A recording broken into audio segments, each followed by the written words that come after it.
Di hari ulang tahun yang seharusnya penuh kebahagiaan, aku justru menerima hadiah yang membuat hatiku hancur berkeping-keping. Suamiku, Raffi, pria yang dulu kucintai dengan sepenuh jiwa, menyerahkan sebuah kotak kecil murahan ke tanganku. Di dalamnya hanya ada celengan plastik berbentuk babi, harganya tidak lebih dari Rp20.000. Sementara itu, tepat di depan mataku, adik iparku Lucy berteriak kegirangan menerima sebuah mobil sport mewah senilai ratusan juta rupiah. Tamu-tamu bertepuk tangan, lampu kristal berkilauan, musik pesta bergema. Tapi bagiku, dunia seolah membisu. Raffi menatapku dingin, suaranya menampar harga diriku di depan semua orang. Kalau mau mobil, nabung sendiri pakai celengan itu, paham kamu? Aku menatap wajahnya tanpa sepatah kata pun, sementara ibu mertuaku dan Lucy tertawa puas di belakangnya. Mereka mengira aku akan menangis, berlutut, atau merasa malu. Tapi malam itu, sesuatu di dalam diriku mati.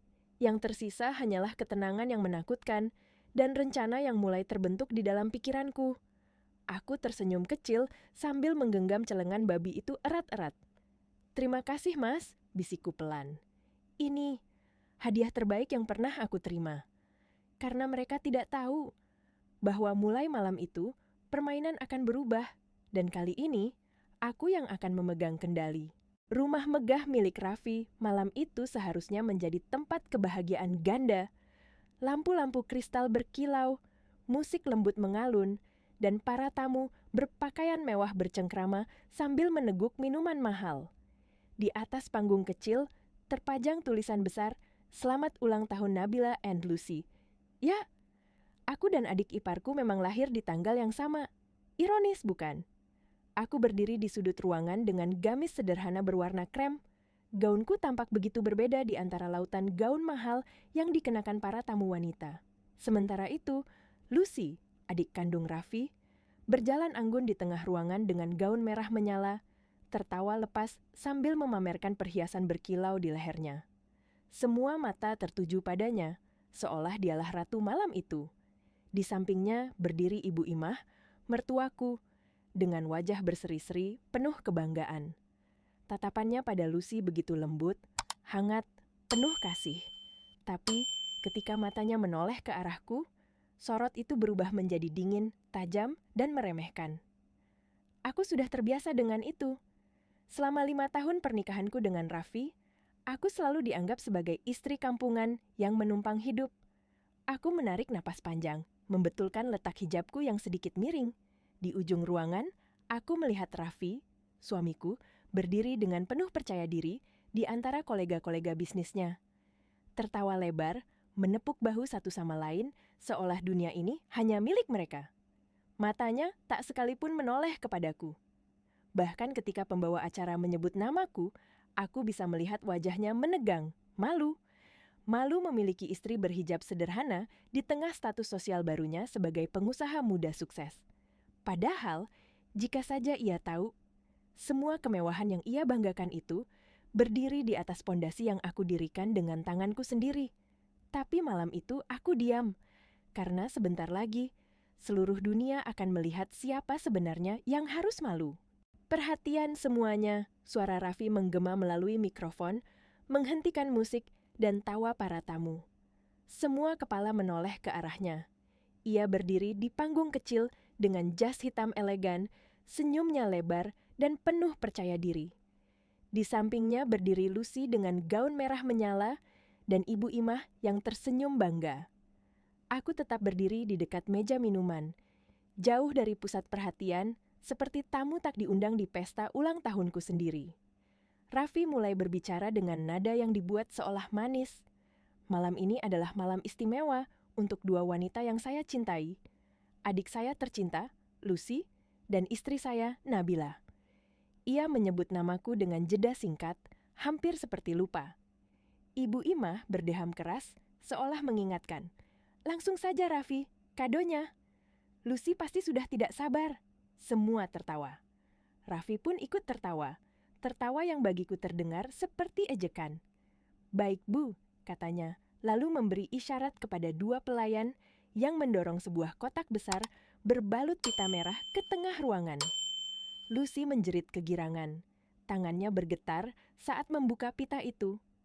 Begitu kotak terbuka, semua tamu terdiam beberapa detik. Lalu terdengar teriakan histeris. Di dalamnya, di atas dudukan beludru hitam, tergeletak sebuah kunci mobil sport berlogo kuda jingkrak. "Mas Raffi, ini mobil sport terbaru itu kan?" seru Lucy. Suaranya bergetar antara takjub dan manja. Raffi mengangguk bangga. "Tentu saja, untuk adik kesayanganku. Mobil ini seharga ratusan juta. Lucy pantas mendapatkannya." Para tamu bertepuk tangan meriah. Lucy memeluk Raffi, mencium pipinya di depan semua orang, sementara Ibu Imah menepuk bahu putranya dengan penuh kebanggaan. "Luar biasa, Nak, kamu memang sukses. Lucy butuh mobil baru untuk bisnisnya." Aku ikut bertepuk tangan pelan, tersenyum tipis, senyum yang nyaris tak terlihat. Tapi di dalam dadaku, sesuatu mulai bergetar. Setelah keriuhan mereda, Raffi tiba-tiba berkata, "Oh iya, hampir lupa. Ada satu lagi. Untuk Nabila." Semua tamu menoleh padaku. Beberapa bahkan berbisik pelan, penasaran. Jika adik iparku saja mendapat mobil mewah, tentu hadiah untuk istrinya pasti lebih istimewa, bukan? Raffi turun dari panggung, berjalan mendekatiku. Ia tidak membawa kotak besar, hanya sebuah kotak kecil di tangannya, terbungkus kertas kado murahan. Ia tersenyum kaku, lalu berkata, datar, "Ini untukmu." Aku menerima kotak itu dengan tangan tenang. Tak ada getaran. Aku sudah tahu, jauh di dalam hatiku, bahwa malam ini bukan malam perayaan, tapi malam penghinaan.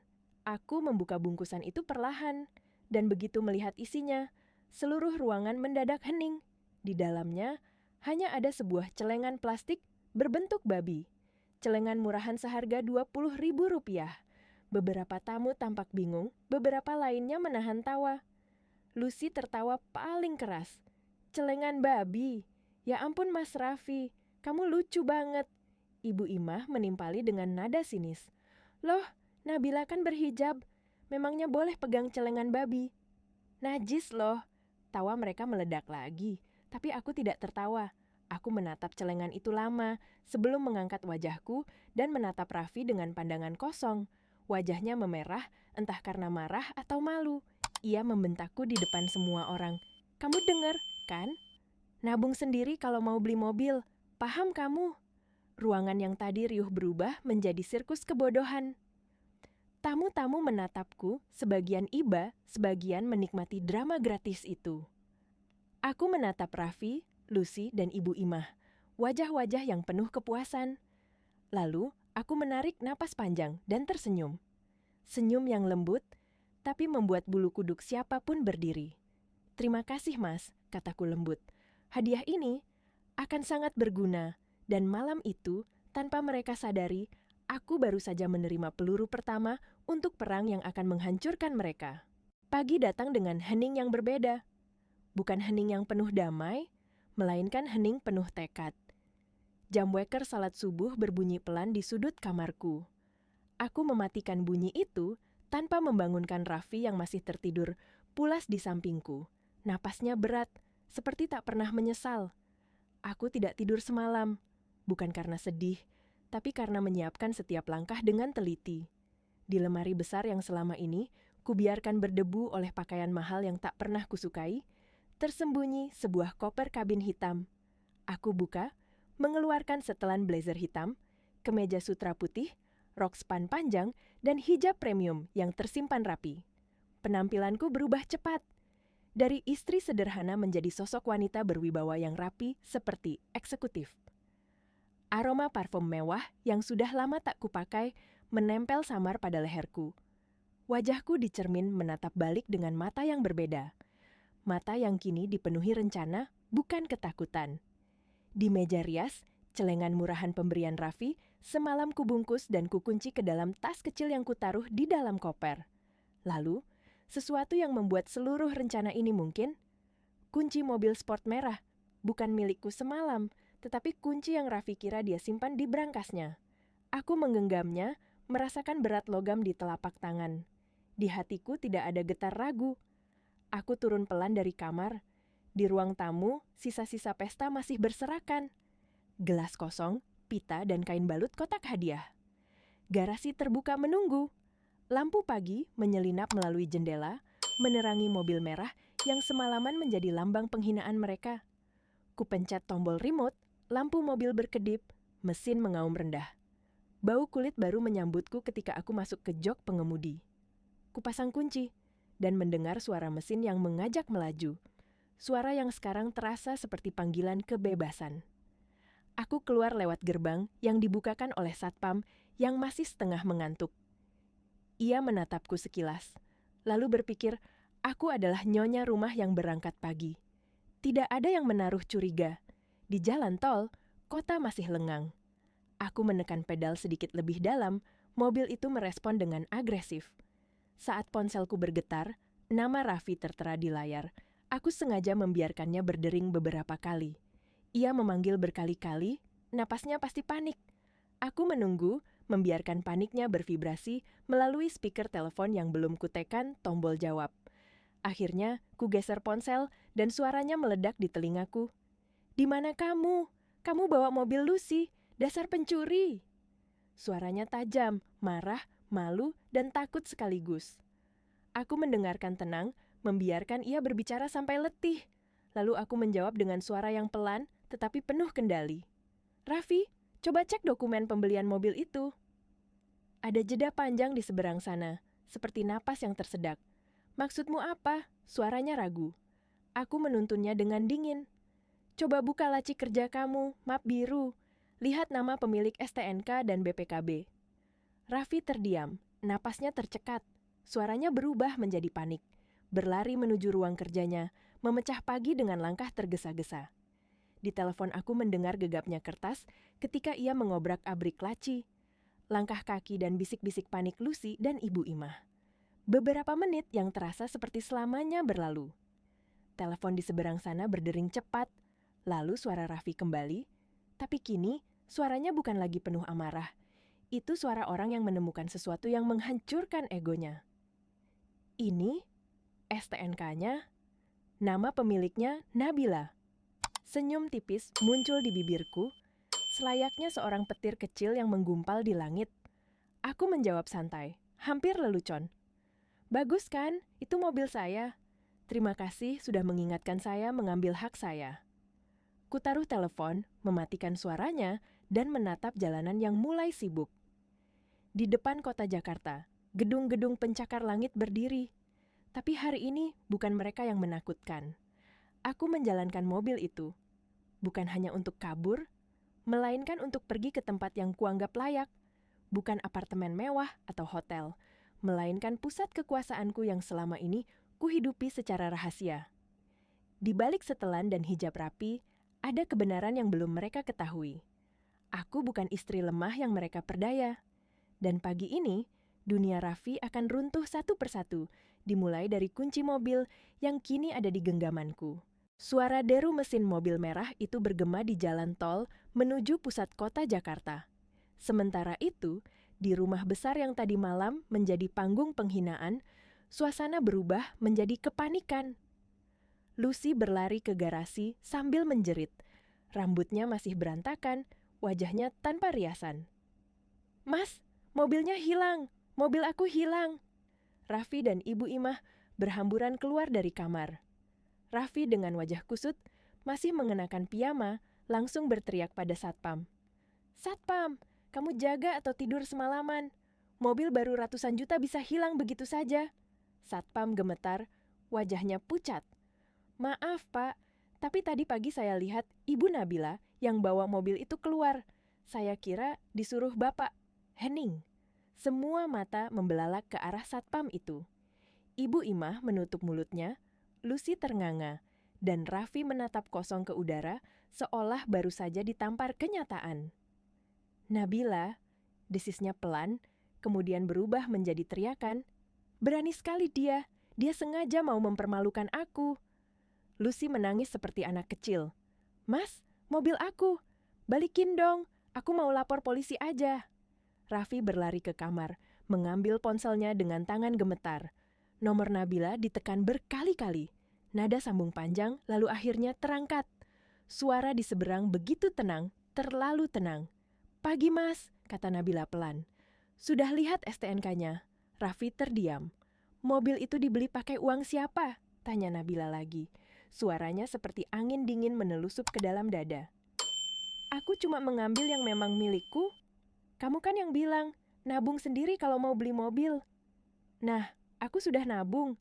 Dari harga diriku yang kalian injak-injak semalam." Telepon terputus. Raffi mencoba menelpon lagi, tapi nomornya sudah tidak aktif. Ia menatap layar ponselnya yang kosong, wajahnya memucat, lalu menghantam meja dengan kepalan tangan. "Sialan, dia menjebakku." Lucy menjerit panik. "Mas, gimana nih? Aku malu kalau teman-teman tahu." Tapi Ibu Imah hanya berdiri di samping, wajahnya tegang. "Tenang Raffi, telepon pengacara kamu. Kita tuntut dia. Bilang saja Nabila mencuri harta suaminya. Kita akan buat dia menderita." Namun sebelum Raffi sempat menjawab, notifikasi ponselnya berbunyi. Ia membuka aplikasi banknya. Saldo rekeningnya hanya tersisa 5 juta rupiah. Ia membuka lagi akun kartu kredit. Semuanya diblokir. Tangan Raffi mulai gemetar hebat. Kenapa semua rekeningku dibekukan?" Telepon demi telepon datang dari klien, dari rekan bisnis, dari supplier. Semuanya menagih uang, semuanya membatalkan kontrak. Keringat dingin menetes di pelipisnya. Dunia yang ia bangun dari kesombongan mulai runtuh, hanya dalam hitungan jam. Dan tepat ketika ia berpikir tidak mungkin menjadi lebih buruk, pintu kantornya terbuka. Masuk seorang pria berjas rapi bersama 5 orang staf membawa laptop dan map tebal. "Permisi Pak Raffi," katanya dengan tenang. "Saya Budi, Direktur Keuangan dari Nusantara Capital Investama." Nama itu membuat Raffi terpaku. "Kami datang atas instruksi langsung dari pemilik NCI untuk melakukan audit mendesak. Mulai detik ini, seluruh aset perusahaan Anda kami ambil alih." Wajah Raffi memucat, Lucy menjerit, Ibu Imah membeku. "Apa maksud kalian?" bentak Raffi. Pak Budi menatapnya dingin. "Instruksi dari pemilik NCI, Ibu Nabila." Ruangan terasa berputar. Dalam sekejap, semua suara lenyap. Dan di sanalah Raffi berdiri, suami yang baru saja sadar bahwa selama 5 tahun terakhir, ia tidur di sisi wanita yang jauh lebih berkuasa dari dirinya sendiri. Sementara di rumah dan kantor Raffi dilanda kekacauan, di tempat lain, di jantung kota Jakarta, sebuah mobil sport merah berhenti perlahan di depan gedung kaca menjulang tinggi bertuliskan NCI Tower. Petugas keamanan segera memberi hormat begitu melihatnya. Mereka tidak heran karena wanita di balik kemudi bukan orang sembarangan. Itulah Nabila, pemilik sekaligus pendiri Nusantara Capital Investama, salah satu perusahaan investasi raksasa yang menanamkan modal di ratusan proyek besar di Indonesia. Pintu mobil terbuka, langkah kakinya mantap. Hijab hitam elegan berpadu dengan setelan kerja hitam putih yang menegaskan karisma yang tak terbantahkan. Setiap karyawan yang berpapasan menunduk hormat. "Selamat pagi Bu Nabila." Tidak ada lagi Nabila si istri rumahan yang kampungan. Kini, dunia mengenalnya sebagai Nabila sang ratu modal. Ia melangkah ke lift pribadi yang langsung menuju penthouse lantai teratas. Ruang kerjanya yang luas, dengan dinding kaca memberikan pemandangan 360 derajat kota Jakarta. Asistennya, Ratna, sudah menunggu dengan tablet di tangan. "Selamat pagi, Bu. Jadwal Ibu hari ini kosong sampai jam makan siang." Nabila meletakkan tasnya dan menjawab tenang. "Bagus. Panggilkan Pak Haris dari tim legal dan Pak Budi dari tim keuangan. Saya ingin mereka di sini sekarang." Ratna mengangguk dan keluar. Nabila menatap layar komputer besar di mejanya, membuka folder bertanda Raffi Jaya Propertindo. Angka-angka merah memenuhi laporan. Defisit, utang, pengeluaran pribadi. Ia menggeser layar, melihat daftar transaksi. Semua bukti keangkuhan Raffi. Tas-tas mewah palsu untuk Lucy, liburan luar negeri untuk Ibu Imah. Dan puncaknya, pembelian mobil sport senilai ratusan juta dari uang perusahaan. Nabila tersenyum getir. "Kau bahkan tak membaca dokumen yang kau tanda tangani, Raffi?" Ia tahu betul. Sebulan lalu, Raffi meminta bonus besar dengan dalih prestasi perusahaan. Nabila melalui NCI menyetujuinya, tapi dengan syarat. Aset yang dibeli harus atas nama pemilik modal utama. Dan tentu saja, secara hukum, pemilik modal utama adalah dirinya sendiri. Pintu ruangan diketuk. "Silakan masuk," ucap Nabila. Pak Haris dan Pak Budi masuk hampir bersamaan, keduanya menunduk hormat. "Selamat pagi, Bu Nabila." "Kita mulai," kata Nabila tanpa basa-basi. "Pak Budi, blokir semua rekening milik Raffi Jaya Propertindo, tarik dana operasional, dan berhentikan semua fasilitas kredit. Alasannya, audit darurat." "Siap, Bu," jawab Pak Budi, langsung menelepon tim keuangannya. Nabila beralih ke Pak Haris. "Siapkan rapat umum pemegang saham luar biasa untuk siang ini. Saya ingin Raffi dilengsarkan dari jabatan CEO." Dan Nabila berhenti sejenak, menatap keluar jendela, lalu kembali berbicara. Suaranya dingin seperti baja. "Kali ini bukan NCI yang akan hadir, tapi saya, sebagai Nabila. Sudah waktunya dia tahu siapa investor utamanya." Pak Haris menatap Nabila dengan senyum kecil penuh hormat. "Baik, Bu. Ini akan jadi RUPS yang sangat menarik." Setelah mereka keluar, Nabila membuka laci meja kerjanya. Di dalamnya ada sesuatu yang sederhana, celengan babi plastik seharga Rp20.000. Ia meletakkannya di atas meja besar dari kayu jati, tepat di sebelah foto mendiang ayahnya. "Sudah waktunya," bisiknya. "Waktunya membuang sampah." Pukul 9 pagi. Kantor Raffi Jaya Propertindo yang biasanya dipenuhi tawa dan kesombongan, kini berubah menjadi medan perang. Telepon berdering tanpa henti, email bertubi-tubi masuk, semua bertuliskan hal yang sama. Pembekuan dana, pembatalan kontrak, audit darurat. Raffi duduk di kursinya dengan wajah pucat, rambut berantakan, tangan menggenggam ponsel yang kini tak berguna.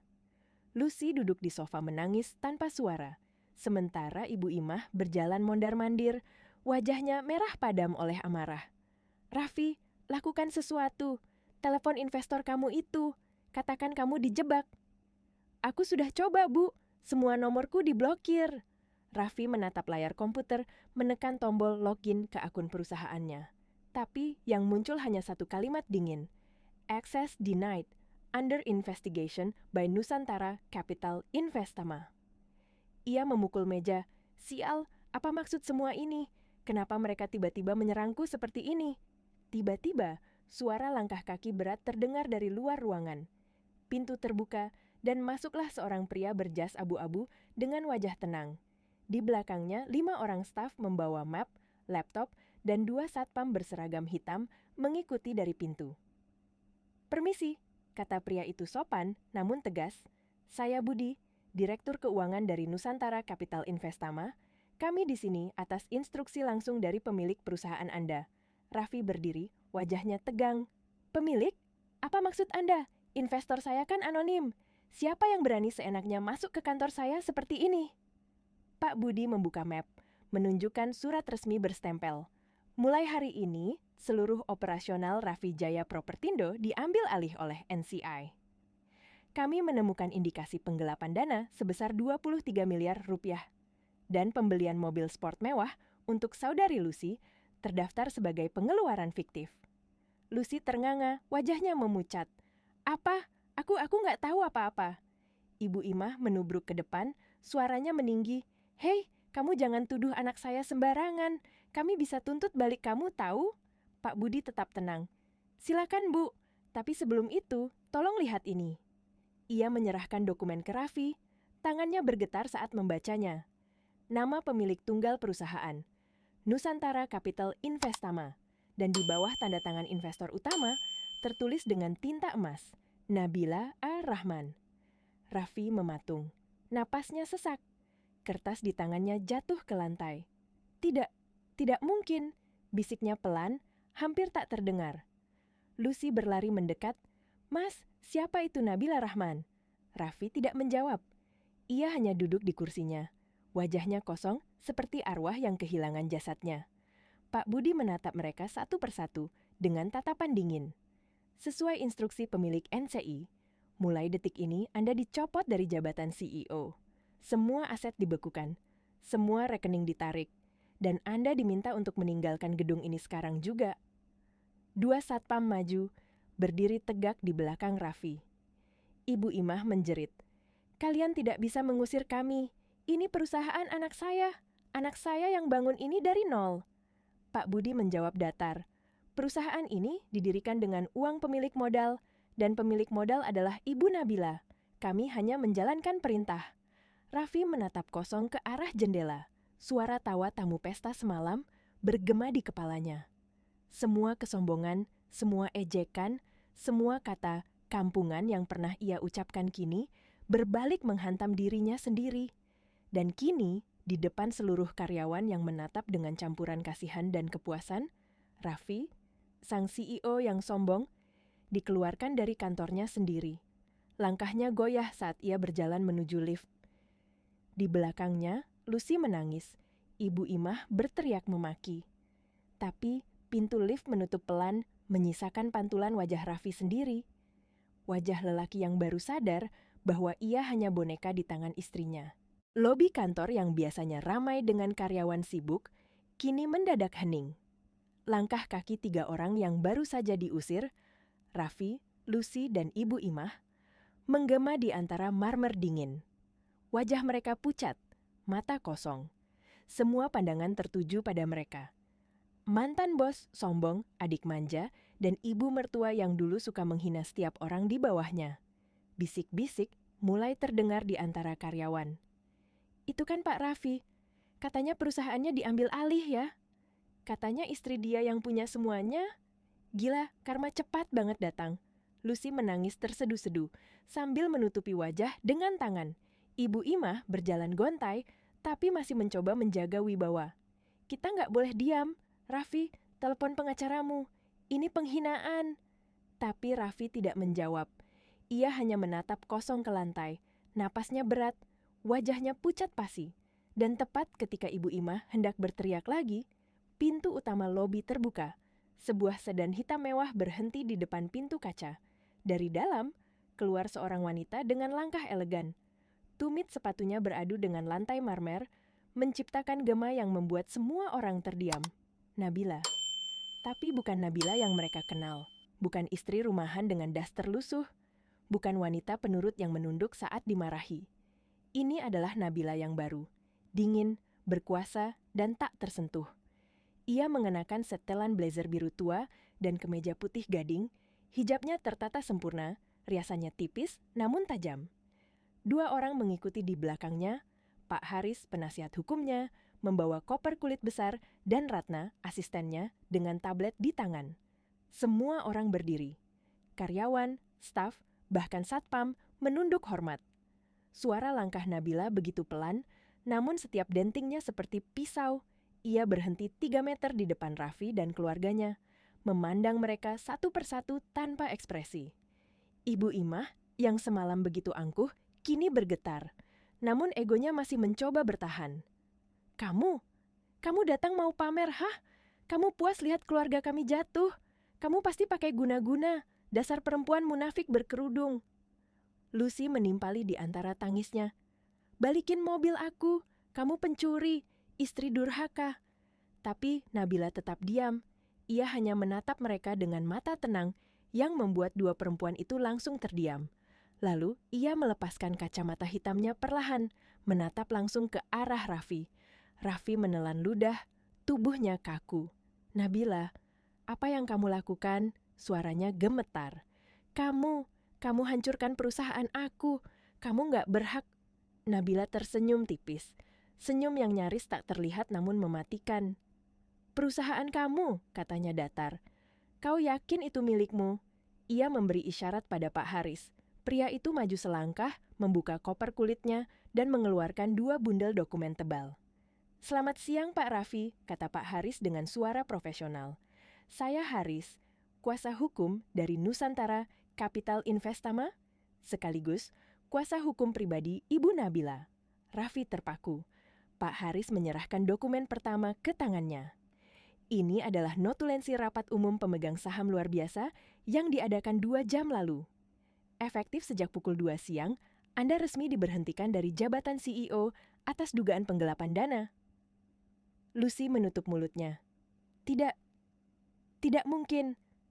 Pak Haris membuka bundel kedua dan menyerahkannya. Dan ini, Pak Raffi, adalah gugatan cerai dari Ibu Nabila, serta tuntutan pidana dan perdata atas penggelapan dana perusahaan sebesar 23 miliar rupiah. Nabila melangkah lebih dekat, hanya berjarak 1 langkah dari wajah Raffi yang kini pucat seperti kertas. "Kamu benar, Mas," bisiknya lembut. "Aku memang harus menabung, dan sekarang aku pakai hasil tabunganku untuk membiayai pengacara terbaik yang akan memenjarakanmu." Ratna maju perlahan, membuka tas jinjingnya dan mengeluarkan sesuatu, celengan babi plastik itu. Ia meletakkannya di atas meja resepsionis. Suara benturan plastik di atas marmer terdengar tajam. "Nikmati hadiahmu, Mas. Hadiah ulang tahun paling berharga yang pernah aku terima. Dulu kamu kasih ini, supaya aku menabung untuk beli mobil. Sekarang aku pakai untuk menabung karma, dan kamu baru saja jadi tabungan pertamaku." Nabila mengenakan kembali kacamata hitamnya. Ia berbalik dengan anggun, langkahnya mantap, hijabnya berkibar lembut saat keluar dari gedung. Satpam dan seluruh karyawan menunduk dalam diam. Di belakangnya, Raffi, Lucy, dan Ibu Imah hanya bisa berdiri membeku di antara suara klik kamera, bisik-bisik, dan tatapan penuh hinaan. Mereka kehilangan segalanya. Bukan hanya uang, bukan hanya rumah, tapi juga kehormatan yang dulu mereka injak seenaknya. Dan kali ini, Nabila lah yang tertawa terakhir. Sore itu, matahari Jakarta menggantung rendah, panasnya memantul dari aspal dan tembok beton. 3 sosok berjalan pelan di trotoar depan kawasan elit Permata Hijau. Raffi, Lucy, dan Ibu Imah. Wajah mereka kusut, pakaian berdebu, langkah kaki mereka berat.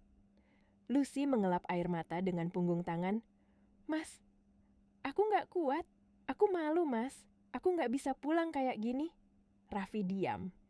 Ia menatap lurus ke depan, ke rumah besar, bertingkat 3 yang dulu jadi simbol kesuksesannya. Rumah yang ia banggakan di setiap pesta, yang dulu membuatnya merasa lebih tinggi dari dunia. Kini, rumah itu berdiri di depannya seperti benteng dingin tanpa jiwa. Mereka tiba di depan gerbang besi hitam yang megah. Raffi menekan tombol remote. Tak ada reaksi. Ia menekannya lagi dan lagi.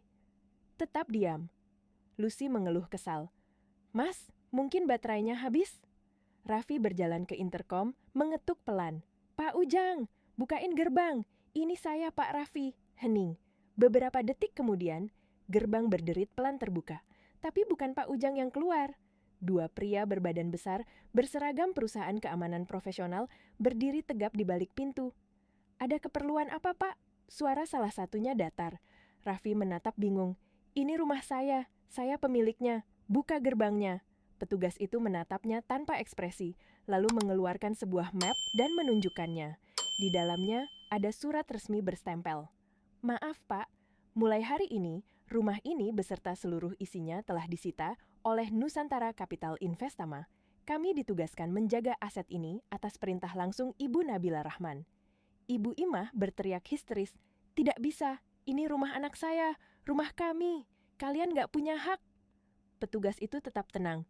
"Maaf Bu, kami hanya menjalankan tugas. Mohon jangan memaksa." Lucy mulai menangis keras. "Baju aku, tas-tas aku masih di dalam. Semuanya mahal. Aku mau ambil barang-barangku." Ia berlari, mencoba menerobos gerbang, tapi petugas menahan dengan kokoh. "Maaf Nona, akses Anda sudah dicabut. Semua barang di dalam menjadi aset sitaan." Lucy menjerit dan memukul-mukul besi gerbang sambil menangis. Raffi hanya berdiri diam, menatap rumah yang kini bukan miliknya lagi. Lalu, tawa kecil keluar dari mulutnya. Tawa getir, tawa orang yang kehilangan segalanya. "Tas mahal, kamu pikir itu asli, Lucy?" Katanya lirih, tapi penuh kepahitan. Lucy berhenti menangis, menatap kakaknya dengan bingung. "Mas, maksudmu apa?" Raffi menatapnya dengan mata kosong. "Tas itu, semua yang kamu pamerkan di media sosial, semuanya palsu.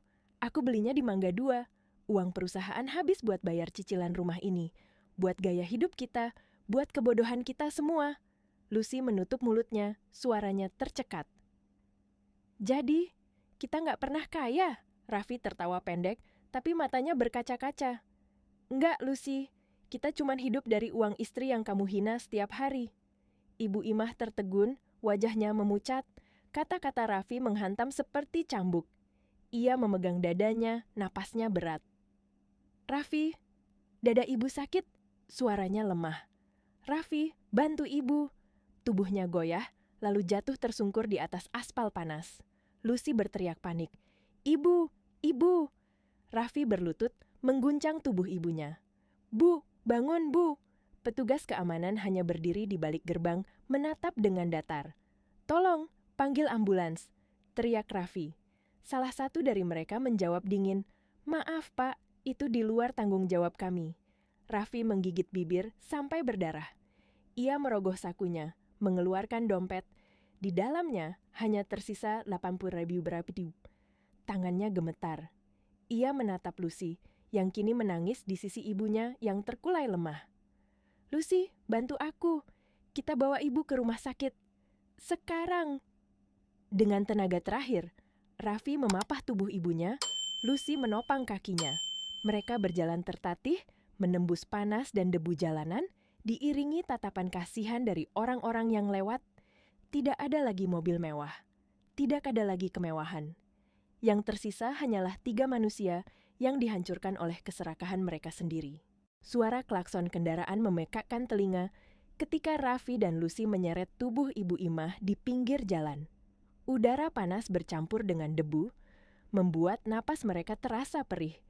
Setiap langkah terasa seperti jarak menuju neraka. Ibu Imah terkulai di bahu Raffi. Wajahnya pucat, napasnya tersengal-sengal. Taksi, taksi tolong. Raffi berteriak di tengah jalan. Beberapa mobil mewah melambat, penumpangnya melihat dari jendela, tapi tak satu pun berhenti. Bagi mereka, pemandangan keluarga yang berantakan di pinggir jalan bukan sesuatu yang layak dibantu. Akhirnya, sebuah taksi tua dengan cat kusam berhenti. Sopirnya menatap mereka dengan raut curiga. Mau kemana? Jangan bikin kotor mobil saya. Rumah sakit terdekat. Tolong, ibu saya pingsan. Dengan susah payah, Raffi dan Lucy mengangkat tubuh Ibu Imah masuk ke kursi belakang. Lucy memeluk ibunya yang tak sadarkan diri, menangis tanpa suara. Taksi melaju di antara padatnya lalu lintas Jakarta, dan di dalam mobil itu, hening. Hanya suara napas berat dan tangisan tertahan yang menemani perjalanan menuju rumah sakit umum daerah. Begitu tiba di UGD, Raffi berteriak memanggil perawat. Tolong, ibu saya pingsan, tolong cepat. Seorang perawat datang dengan ekspresi lelah, mendorong berangkar yang sudah kotor di ujung ruangan. Isi formulir dulu pak, bayar deposit. Apa? Ini darurat. Ibu saya hampir mati. Semuanya darurat di sini pak, jawabnya datar. Kalau mau dirawat, bayar dulu di administrasi. Raffi berlari ke loket pendaftaran, keringat menetes deras dari wajahnya. Berapa depositnya? Petugas menatap tanpa emosi. 300.000. Raffi membuka dompetnya dengan tangan gemetar. Isinya hanya 80.000. Lemah, suaranya hampir berbisik. Saya cuma punya segini. Tolong rawat ibu saya dulu, nanti saya bayar sisanya. Petugas itu mendengus pelan. 80.000? Uang segitu bahkan gak cukup buat jarum infus, Pak. Raffi menggigit bibirnya sampai berdarah. Kepalanya menunduk, bahunya bergetar. Lalu Lucy datang, membuka dompet kecil berwarna emas, dompet murahan yang dulu ia banggakan. Ini mbak, saya masih punya uang 120.000. Tolong ya mbak, tolong ibu kami. Petugas menarik napas panjang, menatap mereka berdua, lalu mengambil uang itu. Baik, kami bantu sebisanya dulu. Beberapa menit kemudian, Ibu Imah dibawa ke ruang observasi dengan infus di tangan. Raffi berdiri di sudut ruangan, menatap ibunya yang kini terbaring lemah di ranjang besi berkarat, di antara pasien-pasien lain yang juga menunggu keajaiban. Lampu redup, bau obat bercampur bau darah dan keringat. Jam demi jam berlalu. Lucy tertidur duduk di kursi besi, sementara Raffi masih terjaga, menatap lantai dengan mata kosong. Tangannya yang dulu terbiasa memegang setir mobil sport, kini menggenggam botol air mineral murahan. Ia meneguknya pelan, mencoba menelan rasa getir di tenggorokannya. Pintu ruang observasi terbuka. Seorang dokter muda masuk membawa clipboard. Keluarga pasien atas nama Ibu Imah. Raffi berdiri cepat. Saya dok, anak saya. Ibu Anda dehidrasi berat dan tekanan darahnya sangat tinggi. Kami sudah beri obat penenang dan cairan infus. Tapi beliau perlu dirawat inap. Tapi saya tidak punya uang dok. Suara Raffi bergetar. Dokter itu menatapnya sejenak, lalu menghela napas. Kalau begitu, pakai BPJS atau minta surat keterangan tidak mampu dari RT setempat. Untuk malam ini, biarkan beliau di ruang observasi dulu. Raffi menunduk. Terima kasih dok. Ketika dokter pergi, Raffi duduk kembali di kursi besi, menatap ibunya yang masih tak sadarkan diri. Di sampingnya, Lucy menggenggam tangan ibunya sambil menangis. Mas, kita harus gimana sekarang? Raffi tak menjawab. Ia menatap langit-langit kusam rumah sakit itu dan berbisik pelan. Aku bahkan gak bisa bayar tempat tidur ini, Lucy. Tapi mungkin ini harga yang harus kita bayar. Ia menatap ibunya lagi, lalu menatap tangannya sendiri.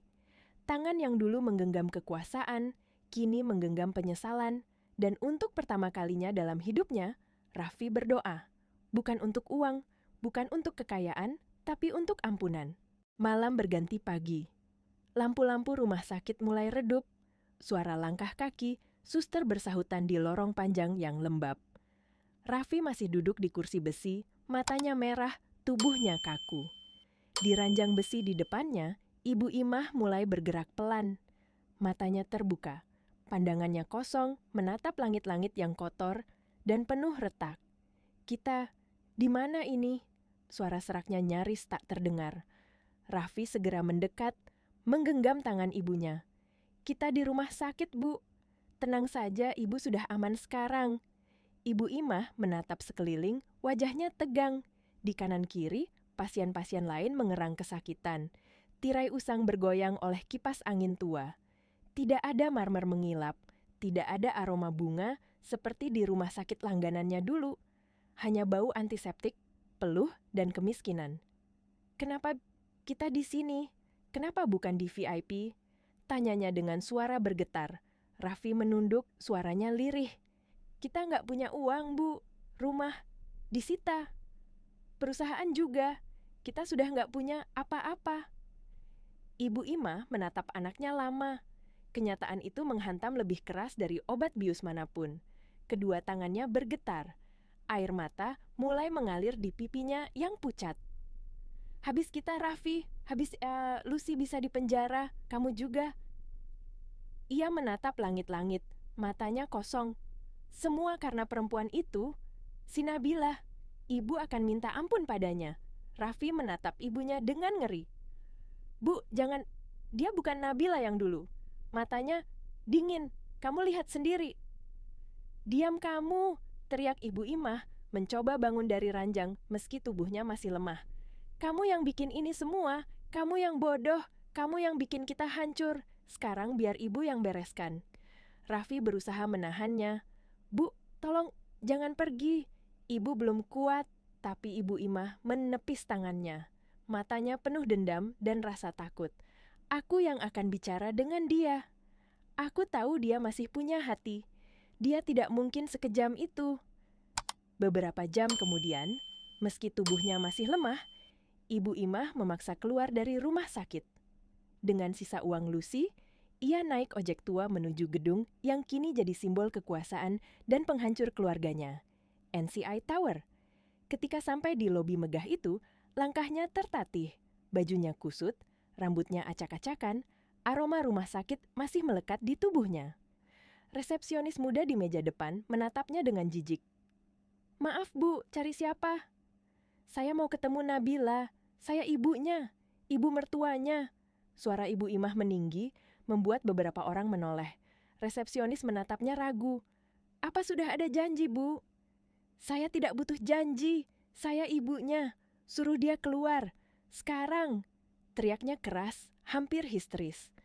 Petugas keamanan mulai mendekat, Tapi sebelum mereka sempat menahan, telepon di meja resepsionis berbunyi. Suara dari seberang terdengar pelan tapi tegas. Resepsionis itu mendengarkan beberapa detik, lalu menatap Ibu Imah dengan wajah terkejut. "Silakan, Bu. Ibu Nabila akan menemui Anda di lantai 50. Sekilas, senyum kemenangan muncul di wajah Ibu Imah. Ia membetulkan jilbab lusuhnya dan menatap lift besar di depannya. "Tuh kan, aku tahu. Dia masih menghormati aku." Batin kecilnya berbisik, mencoba meyakinkan dirinya sendiri. Lift naik perlahan, memantulkan wajahnya di dinding kaca. Wajah yang dulu angkuh kini tampak tua, lelah, dan pudar. Namun, di balik keriput itu masih tersisa sisa keangkuhan seorang wanita yang percaya dunia selalu tunduk padanya. Pintu lift terbuka. Di hadapannya terbentang ruangan besar dengan dinding kaca tinggi dan pemandangan Jakarta yang megah. Dan di ujung ruangan, dengan punggung menghadapnya, Nabila duduk di kursinya yang mewah, menatap keluar jendela. Tanpa menoleh, suaranya terdengar datar, namun bergetar seperti baja dingin. "Duduk, Bu." Ibu Imah melangkah perlahan, tubuhnya gemetar. Ia duduk di sofa kulit empuk di tengah ruangan, menunduk. Hening. Detik berlalu seperti jam. Lalu Nabila berbalik perlahan. Tatapan matanya tajam, tapi tidak marah. Lebih menyerupai mata seorang hakim yang sudah tahu segalanya, bahkan sebelum sidang dimulai. "Jadi," katanya pelan, suaranya menggema lembut namun mematikan. "Sudah menikmati fasilitas rumah sakit umum." Wajah Ibu Imah berubah pucat. "Kamu tahu?" Nabila menatapnya dingin. Bibirnya membentuk senyum kecil yang tidak membawa kehangatan. "Aku tahu semua, Bu." Udara di lantai 50 terasa menekan. AC dingin menusuk kulit, tapi keringat dingin menetes di pelipis Ibu Imah. Tangannya gemetar di atas pangkuan, sementara Nabila berdiri tegak di depan jendela besar. Punggungnya menghadap kota Jakarta. Cahaya matahari pagi menyorot siluetnya. Anggun tapi berbahaya. "Nabila, sayang." Suara Ibu Imah bergetar pelan, mencoba terdengar lembut. "Ibu datang bukan untuk marah, tapi untuk memohon. Tolong, Nak, jangan penjarakan Raffi. Dia anak ibu satu-satunya. Dia khilaf, Nak. Dia masih muda. Dia..." "Cukup, Bu." Suara Nabila memotong tajam seperti belati. Ia berbalik perlahan, wajahnya tanpa ekspresi.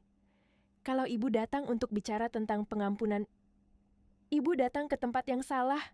Ibu Imah menggigil. Ia bangkit dan berjalan tertatih ke arah Nabila, lalu berlutut dan memeluk kakinya. "Ampuni kami, Nabila. Ibu salah. Ibu sudah kehilangan semuanya. Rumah, nama baik, harta. Ibu nggak punya apa-apa lagi. Tapi jangan ambil anak Ibu, tolong." Nabila menatap ke bawah, melihat wanita yang dulu setiap hari menghina dan merendahkannya kini bersujud di kakinya. Namun matanya tetap dingin. Ia menarik kakinya perlahan. "Jangan bersujud pada saya, Bu." Suara Nabila rendah, namun jelas. "Bersujudlah pada almarhum ayah saya." Ibu Imah mendongak, wajahnya memucat. Apa maksudmu?" Nabila tidak menjawab dengan kata-kata. Ia menekan tombol kecil di atas mejanya. Tiba-tiba, dinding kaca di belakangnya berubah menjadi layar besar, menampilkan rekaman suara. Suara yang pelan tapi sangat jelas. "Jangan khawatir, obatnya sudah saya tukar. Saya beli vitamin C biasa di apotek pinggir jalan. Resep aslinya sudah saya buang. Paling seminggu lagi juga lewat itu orang tua. Nanti kalau Nabila sudah jadi milik Raffi, bagian kamu aman." Suara itu, tanpa ragu, adalah suara Ibu Imah. Dunia seakan berhenti berputar. Mulut Ibu Imah terbuka, tapi tak ada suara keluar. Nafasnya tercekat, matanya membesar. Itu bukan saya," suaranya serak. "Jangan bohong, Bu." Nabila mendekat perlahan, langkahnya tenang, suaranya mulai bergetar oleh amarah yang selama 5 tahun ia pendam. "Saya tahu semuanya. Saya tahu resep ayah saya hilang setelah Ibu menebus obatnya. Saya tahu apoteker yang Ibu sogok, dan sekarang dia sudah mengaku. Saya bahkan punya bukti transfer uang sogokannya." Ibu Imah menutup mulutnya, tangannya bergetar hebat. Aku Aku takut, Nak. Waktu itu aku cuma ingin Raffi menikah denganmu. Kau ingin dia menikah denganku supaya bisa menguasai harta keluarga kami, bukan? Potong Nabila cepat. Suara yang dulu lembut kini berubah menjadi gemuruh kemarahan yang tertahan. Kau tukar obat jantung ayahku dengan vitamin murahan, agar dia mati lebih cepat, agar aku kehilangan satu-satunya orang yang bisa melindungiku dari kalian. Nabila menatapnya tajam, suaranya mulai bergetar. Kau pikir aku nggak tahu? 5 tahun aku diam, pura-pura bodoh, pura-pura patuh, hanya untuk menunggu hari ini. Hari di mana semua dosamu dibuka di depan dunia. Ibu Imah menangis histeris. Ampuni aku, Nabila. Aku khilaf. Ibu cuma ingin yang terbaik buat anakmu. Ibu mohon. Nabila berdiri tegak, menatapnya dengan mata basah tapi dingin. Yang terbaik untuk anakmu, tapi membunuh ayahku. Kau tidak pantas disebut ibu. Ia menatap ke arah meja, di mana celengan babi murahan itu masih berdiri, saksi dari penghinaan dan kebangkitan. Tangannya mengambil ponsel, lalu berbicara tanpa menatap Ibu Imah. Ratna, hubungi tim pengacara. Kirimkan semua bukti rekaman dan pernyataan apoteker ke polisi. Biarkan hukum yang berbicara hari ini. Ibu Imah menjerit. Suaranya memecah keheningan ruang mewah itu. Jangan, Nabila. Tolong, aku minta ampun. Aku sudah tua. Aku nggak kuat di penjara. Tubuhnya terhuyung mundur, napasnya tersengal. Tangannya memegang dada. Dada aku, sakit. Ia jatuh ke lantai marmer yang dingin, tubuhnya menggigil. Nabila berdiri diam, menatap tanpa ekspresi. Suara tangis, suara penyesalan, semua terasa jauh. Dulu, waktu ayahku sekarat, dia juga menggigil seperti itu, Bu. Ucap Nabila lirih, suaranya hampir seperti bisikan doa. Beberapa detik kemudian, pintu terbuka. Ratna dan 2 petugas medis berlari masuk. Mereka membantu mengangkat tubuh Ibu Imah yang tak sadarkan diri. Ratna menatap Nabila ragu. Kita panggil ambulans, Bu. Nabila mengangguk pelan. Ya, tapi jangan ke rumah sakit swasta.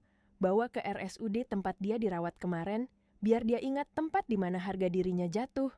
Ketika tubuh Ibu Imah dibawa keluar, Nabila berdiri sendirian di ruang megah itu. Langit Jakarta tampak biru di luar jendela, tapi matanya kosong. Perasaannya tak lagi penuh kemenangan, hanya kelelahan. Namun di balik napasnya yang berat, ia tahu, keadilan baru saja dimulai. Sore itu, langit Jakarta mendung. Gerimis tipis turun membasahi jalan di depan NCI Tower, menambah dingin pada udara yang sudah penuh ketegangan. Di rumah sakit, Raffi duduk di kursi besi yang sama sejak pagi menatap kosong ke lantai. Di sebelahnya, Lucy tertidur dalam posisi duduk, wajahnya pucat dan lelah.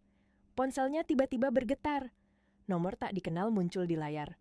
Dengan ragu, Raffi menekan tombol hijau. Halo, suara di seberang terdengar profesional dan tenang. Selamat sore Pak Raffi, saya Ratna, asisten pribadi Ibu Nabila. Raffi langsung tegang. Apa yang kalian lakukan pada ibu saya? Ratna menjawab tanpa emosi. Ibu Anda baik-baik saja, Pak. Beliau pingsan di kantor kami. Tapi, ada hal lain yang perlu Anda tahu. Apa maksudmu? Ibu Nabila ingin Anda datang ke NCI Tower dalam 1 jam. Sendirian. Jika Anda tidak datang, malam ini kami akan menyerahkan semua bukti rekaman kejahatan ibu Anda ke polisi. Raffi terdiam. Darahnya seakan berhenti mengalir. Rekaman? Kejahatan apa maksudmu? Kalian sudah hancurkan kami, sekarang apa lagi yang kalian mau? Ratna tidak menjawab, suaranya tetap datar. Silakan cek aplikasi ojek online Anda. Ibu Nabila sudah mengirim saldo 50.000 untuk ongkos. Kami tunggu Anda, Pak. Tepat 1 jam. Telepon terputus. Raffi menatap layar ponselnya lama, lalu membuka aplikasinya. Benar, saldo tambahan masuk. Sebuah penghinaan halus yang menohok lebih keras dari teriakan manapun. Ia menatap adiknya yang masih tertidur dan berbisik, Lucy, jaga ibu. Aku harus ke sana, harus selesaikan ini. Gerimis berubah deras ketika Raffi tiba di depan menara tinggi itu. Ia turun dari ojek dengan pakaian kusut, celana basah, dan wajah letih. Kepalanya menunduk saat masuk ke lobi yang terang dan mengilap. Setiap langkahnya bergema. Langkah seorang pria yang datang bukan untuk menang, tapi untuk dihakimi. Dua satpam yang berjaga menatapnya curiga. "Hei, kamu mau kemana? Ini gedung privat." "Aku ada janji dengan Ibu Nabila," jawab Raffi pelan. Satpam itu tertawa sinis. "Janji? Lihat dirimu. Dastran pun lebih rapi dari kamu. Pergi sebelum kami seret keluar." Salah satu dari mereka mendorong bahunya. Raffi hampir terjatuh. Ia mencoba bertahan. Suaranya bergetar. "Tolong, aku cuma mau bicara." Namun sebelum mereka sempat menyingkirkannya, suara langkah sepatu hak tinggi terdengar dari arah eskalator. Semua mata menoleh. Nabila. Ia turun perlahan, mengenakan setelan krem yang elegan, langkahnya anggun, wajahnya tenang. Di sampingnya kursi roda yang didorong Ratna, di atasnya duduk Ibu Imah. Wajahnya pucat, mata kosong, seolah separuh jiwanya telah hilang. Satpam itu langsung mundur, menunduk dalam. "Maaf, Bu." "Tidak apa-apa," jawab Nabila datar. "Dia memang tamu saya." Raffi menatap tak percaya. Matanya berpindah dari ibunya yang duduk di kursi roda ke wajah Nabila yang kini berdiri di depannya. "Apa yang kamu lakukan pada ibu saya?" serunya dengan suara serak. Nabila menatapnya tajam, lalu berkata pelan, "Aku hanya menunjukkan pada ibumu siapa dirinya sebenarnya." "Apa maksudmu?" Raffi menatap ibunya, mencari jawaban. "Bu, Ibu, bilang sesuatu. Apa yang dia lakukan?" Ibu Imah menggigil, air mata menetes di pipinya. Tapi mulutnya tak bisa mengeluarkan kata, hanya gemetar. Nabila menatap mereka berdua, kemudian berkata dengan nada tenang namun menusuk, "Baiklah, kalau dia tidak bisa bicara, biar aku yang ceritakan." Suasana lobi mendadak sunyi.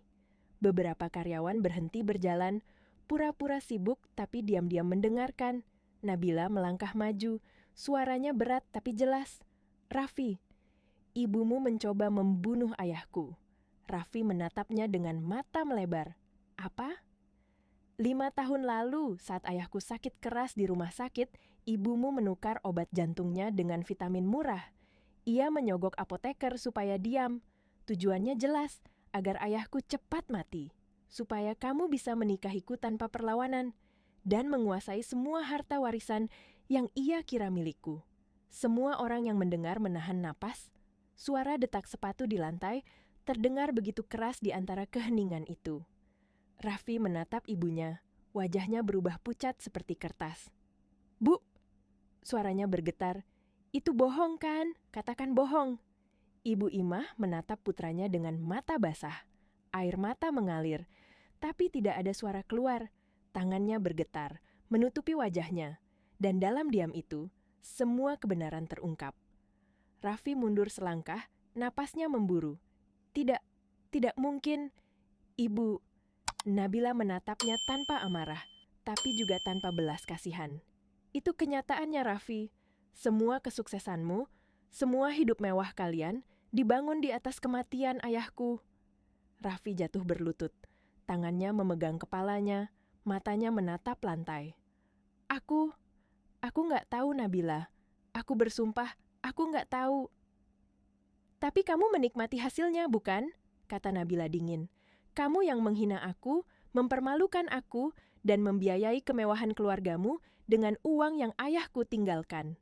Raffi memandang Nabila, air mata jatuh dari matanya yang lelah. "Nabila, aku salah, aku pantas dihukum. Tapi jangan Ibu, dia sudah tua." Nabila menatapnya lama. Dalam tatapan itu ada badai perasaan, amarah, kecewa, dan sisa kasih yang tak lagi utuh. "Kamu mau menanggung semuanya?" tanyanya pelan. Raffi mengangguk cepat. "Ya, aku siap. Aku akan akui semuanya. Aku akan jalani hukuman apapun asal ibu bebas." Nabila mendekat satu langkah, suaranya berubah lembut tapi mengerikan. "Baiklah." Ia memberi isyarat pada satpam. 2 orang berbadan tegap maju dan memegang lengan Raffi. "Tangkap dia. Dia sudah mengaku di depan publik. Serahkan ke polisi." Raffi terkejut. "Tunggu, Nabila, maksudku..." Tapi sebelum kata-katanya selesai, suara lain tiba-tiba terdengar. lirih tapi tegas. Jangan bawa dia. Semua menoleh. Ibu Imah berdiri dengan susah payah dari kursi rodanya, tubuhnya gemetar. Saya yang bersalah. Saya yang menukar obat. Saya yang merencanakan semuanya. Penjarakan saya, tapi lepaskan anak saya. Lobi menegang. Raffi menatap ibunya dengan mata membesar. Bu, jangan! Tapi Ibu Ima hanya menatapnya dengan air mata yang deras. Nabila menatap keduanya lama. Lalu ia mengangguk kecil pada petugas keamanan. Bawa mereka berdua, biar pengadilan yang menentukan siapa yang pantas di penjara. Ia berbalik, berjalan menjauh dengan langkah mantap menuju lift pribadinya, meninggalkan dua manusia yang menangis, berpegangan tangan di lantai marmer dingin. Ketika pintu lift menutup, Nabila menatap pantulan dirinya di kaca. Mata yang pernah lembut kini hanya memantulkan keadilan. 6 bulan telah berlalu sejak hari itu. Hari ketika lobi NCI Tower menjadi saksi pengakuan dosa dan kehancuran sebuah keluarga. Berita tentang skandal ini mengguncang seluruh negeri. Surat kabar, televisi, hingga media sosial penuh dengan tajuk besar. Istri CEO, ternyata miliarder yang disembunyikan. Percobaan pembunuhan dan penggelapan dana. Keluarga pengusaha dihadapkan di pengadilan. Publik gempar, tapi sebagian besar berpihak pada satu nama, Nabila Rahman. Wanita yang dianggap sabar, pintar, dan kuat menghadapi penghinaan, serta pengkhianatan orang-orang yang seharusnya mencintainya. Hari ini, ruang sidang penuh sesak. Ratusan orang memadati setiap kursi. Di barisan depan, wartawan mengangkat kamera mereka, siap menangkap setiap air mata, setiap keputusan. Di meja jaksa, duduk Nabila dengan wajah tenang dan pakaian sederhana berwarna krem, hijabnya putih bersih, tanpa perhiasan. Ia tidak datang sebagai pengusaha kaya, tapi sebagai korban yang menuntut keadilan. Di seberang ruangan, di kursi terdakwa, 3 sosok duduk berjejer. Lucy, wajahnya pucat dan kurus, menunduk tak berani menatap siapapun. Raffi, rambutnya kini dipotong pendek khas tahanan. Wajahnya tirus, matanya sayu. Dan Ibu Imah, tubuhnya lemah, duduk di kursi roda. Tangan kurusnya menggenggam kain selimut lusuh. Tatapannya kosong, seperti hidupnya sudah habis dibalik rasa bersalah. Hakim wanita paruh baya mengetuk palu 3 kali.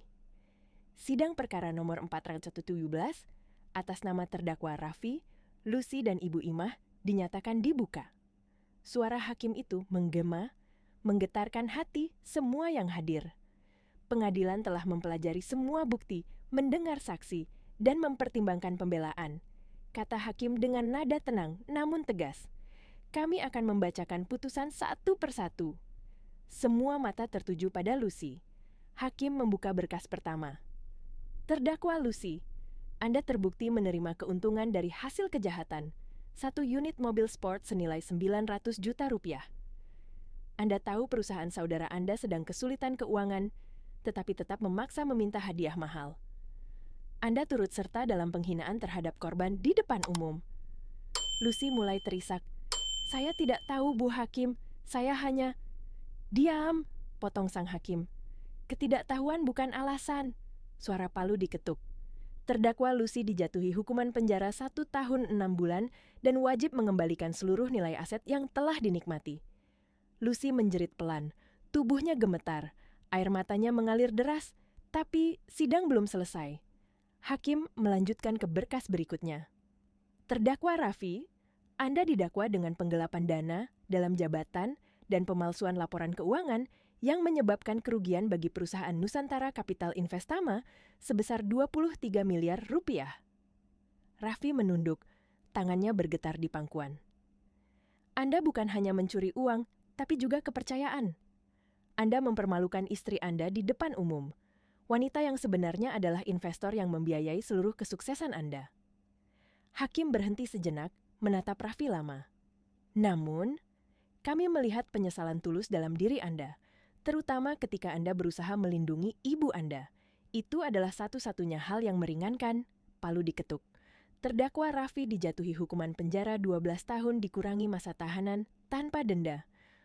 Raffi mengangguk pelan, Air matanya jatuh. Ia tidak membantah, tidak memohon. Ia tahu ini harga yang pantas.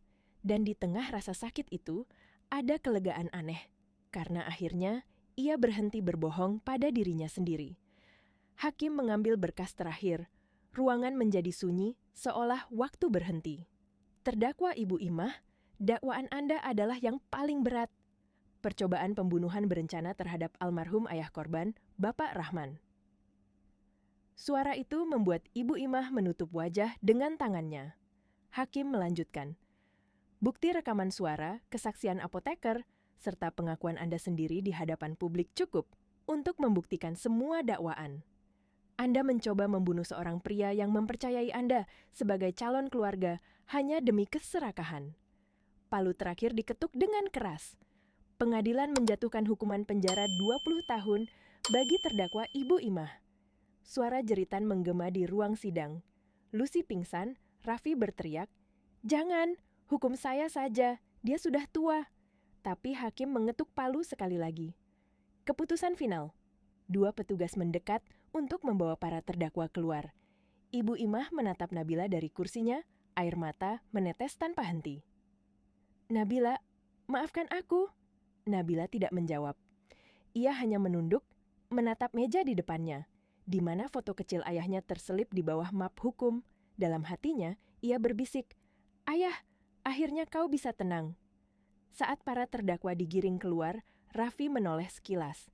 Tatapan matanya bertemu dengan Nabila. Untuk sepersekian detik, keduanya saling memandang. Raffi dengan penyesalan terdalam, Nabila dengan hati yang hampa. Tak ada kebencian di matanya, tapi juga tak ada cinta yang tersisa. Nabila berdiri, mengambil tas kecilnya, dan melangkah keluar dari ruang sidang. Hijabnya bergerak lembut, diterpa angin siang. Di belakangnya, jeritan, tangis, dan suara rantai borgol perlahan menghilang. Yang tersisa hanyalah keheningan dan rasa lega. Keadilan telah ditegakkan, dan untuk pertama kalinya dalam hidupnya, Nabila merasa bebas. Bukan dari orang lain, tapi dari masa lalunya sendiri. Setahun berlalu sejak palu terakhir di ruang sidang itu diketuk. Tanggal dan bulan yang sama, tapi suasananya berbeda. Tidak ada pesta, tidak ada cahaya lampu kristal, tidak ada tawa tamu. Hanya langit pagi yang jernih dan udara sejuk di pelataran hijau di pinggiran kota. Di sana berdiri sebuah bangunan baru berwarna putih dan hijau lembut.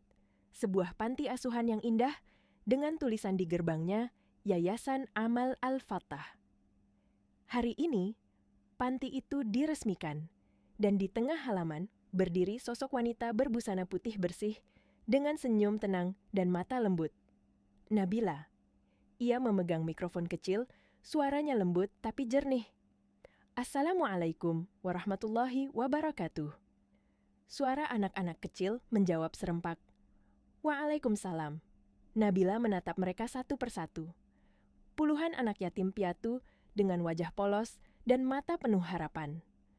"Dulu," katanya suaranya sedikit bergetar, "aku pernah berpikir bahwa ulang tahun berarti menerima hadiah. Semakin mahal hadiahnya, semakin besar pula rasa cinta orang pada kita." Ia menatap jauh ke arah pepohonan. Senyum kecil tersungging di bibirnya. "Tapi 1 tahun yang lalu, aku menerima hadiah paling murah dalam hidupku. Sebuah celengan plastik seharga Rp20.000. Beberapa orang dewasa yang hadir menatapnya haru. Hadiah itu bukan sekadar penghinaan, tapi pengingat bahwa hidup ini bukan tentang seberapa banyak yang kita dapat, tapi seberapa tulus kita memberi. Hari ini, aku ingin mengembalikan hadiah itu dengan cara yang lebih berarti." Ia menunjuk ke arah bangunan panti yang berdiri megah di belakangnya. "Inilah celengan sesungguhnya.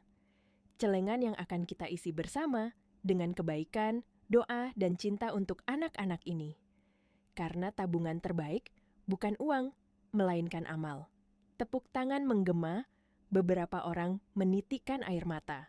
Seorang gadis kecil berkerudung mendekat ke panggung, membawa bingkisan kecil dari kertas lipat warna-warni. Ia menyerahkannya pada Nabila dengan malu-malu. "Selamat ulang tahun, Bunda Nabila." Nabila membukanya perlahan. Di dalamnya ada gambar panti itu, digambar tangan kecil anak itu, dengan tulisan goyah. "Terima kasih Bunda, kami sayang Bunda."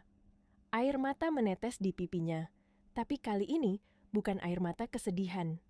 Ia memeluk gadis kecil itu erat, membisikkan, "Terima kasih nak, ini hadiah paling indah yang pernah kuterima." Beberapa jam kemudian, acara selesai. Nabila berjalan pelan di antara anak-anak yang berlari bermain di halaman. Ratna menghampirinya dengan tablet di tangan. "Selamat ulang tahun, Bu. Kami juga punya laporan terbaru tentang mereka." Nabila menatap layar itu. Ada 3 foto. Lucy, kini bekerja di dapur penjara wanita, wajahnya letih namun mulai menampakkan kerendahan hati. Raffi, kurus tapi tenang, terlihat sedang memperbaiki mesin di bengkel kerja tahanan. Dan Ibu Imah, di ruang medis penjara, duduk diam dengan tatapan kosong. Tubuhnya rapuh, pikirannya sering melantur, tapi kadang masih memanggil nama Nabila sambil menangis. Ratna menatap wajah Nabila dengan hati-hati. "Apakah Anda ingin kami terus kirim bantuan makanan ke sana, Bu?" Nabila diam sejenak, lalu berkata, pelan, "Ya, kirim seperti biasa, tapi jangan pakai namaku. Kirim atas nama hamba Allah." Ratna tersenyum kecil. "Anda berhati mulia, Bu." "Tidak," jawab Nabila lirih. "Aku hanya belajar menabung, tapi kali ini untuk akhirat." Beberapa saat kemudian, Pak Haris dan Pak Budi datang membawa kotak kecil dari beludru hitam. "Selamat ulang tahun, Bu Nabila," kata Pak Haris. "Ini hadiah dari kami semua, dari keluarga besar NCI." Nabila membukanya perlahan. Di dalamnya ada celengan baru, bukan plastik murahan, tapi terbuat dari perak murni dengan ukiran kaligrafi halus bertuliskan, "Amal yang tidak putus adalah harta yang sesungguhnya." Nabila tersenyum, tawa kecil keluar dari bibirnya. Tawa yang ringan, tulus, dan damai. "Terima kasih, kalian benar-benar tahu cara memilih hadiah." Sore itu, langit mulai jingga. Jet pribadinya sudah menunggu di landasan, tapi sebelum naik, Nabila duduk sejenak di dalam kabin, membuka laci kecil di sisinya. Di dalamnya, masih ada benda yang telah mengubah seluruh hidupnya. Celengan babi plastik seharga Rp20.000. Ia menyentuhnya perlahan, menatapnya lama. "Kau dulu simbol penghinaan," bisiknya lembut. "Tapi kini kau pengingat bahwa setiap luka bisa menjadi kekuatan." Ia menatap keluar jendela. Matahari terbenam menembus awan oranye. Nabila mengambil air wudhu, menggelar sajadah kecil, dan bersujud di atas lantai jet yang tenang. Suaranya nyaris tak terdengar, tapi penuh makna. "Terima kasih ya Allah, karena Engkau ajarkan aku bahwa membalas dendam bukanlah kemenangan, tapi memaafkan dan memberi adalah kebesaran yang sesungguhnya." Ia menutup mata, senyumnya tenang. Dan di langit yang keemasan itu, suara azan maghrib terdengar sayup-sayup, menjadi penutup sempurna untuk kisah panjang tentang luka, penyesalan, dan keadilan.